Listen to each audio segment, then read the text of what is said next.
एक औरत अपने घर से निकली। उसने घर के सामने सफेद लंबी दाढ़ी में 3 साधु महात्माओं को बैठे देखा। वह उन्हें पहचान नहीं पाई। उसने कहा, मैं आप लोगों को नहीं पहचानती, बताइए क्या काम है। हमें भोजन करना है, साधुओं ने बोला। ठीक है, कृपया मेरे घर में पधारिए और भोजन ग्रहण कीजिए। क्या तुम्हारा पति घर में है? एक साधु ने प्रश्न किया। नहीं, वह कुछ देर के लिए बाहर गए हैं, औरत ने उत्तर दिया। तब हम अंदर नहीं आ सकते, तीनों एक साथ बोले। थोड़ी देर में पति घर वापस आ गया। उसे साधुओं के बारे में पता चला तो उसने तुरंत अपनी पत्नी से उन्हें पुनः आमंत्रित करने के लिए कहा। औरत ने ऐसा ही किया। वह साधुओं के समक्ष गई और बोली, जी अब मेरे पति वापस आ गए हैं, कृपया आप लोग घर में प्रवेश करिए। हम घर में एक साथ प्रवेश नहीं करते, साधुओं ने स्त्री को बताया। ऐसा क्यों है?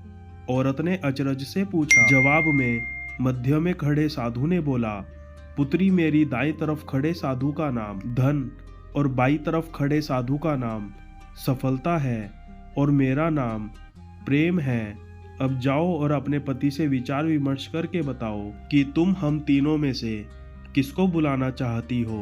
औरत अंदर गई और अपने पति से सारी बात बता दी। पति बेहद खुश हो गया। वाह, आनंद आ गया, चलो जल्दी से धन को बुला लेते हैं। उसके आने से हमारा घर धन दौलत से भर जाएगा और फिर कभी पैसों की कमी नहीं होगी। औरत बोली, क्यों ना हम सफलता को बुला लें, उसके आने से हम जो करेंगे वो सही होगा और हम देखते देखते धन दौलत के मालिक भी बन जाएंगे। हाँ, तुम्हारी बात भी सही है, पर इसमें मेहनत करनी पड़ेगी। मुझे तो लगता है धन को ही बुला लेते हैं, पति बोला। थोड़ी देर उनकी बहस चलती रही, पर वो किसी निश्चय पर नहीं पहुंच पाए और अंततः निश्चय किया कि वह साधुओं से यह कहेंगे कि धन और सफलता में जो आना चाहे आ जाए। औरत झट से बाहर गई और उसने यह आग्रह साधुओं के सामने दोहरा दिया।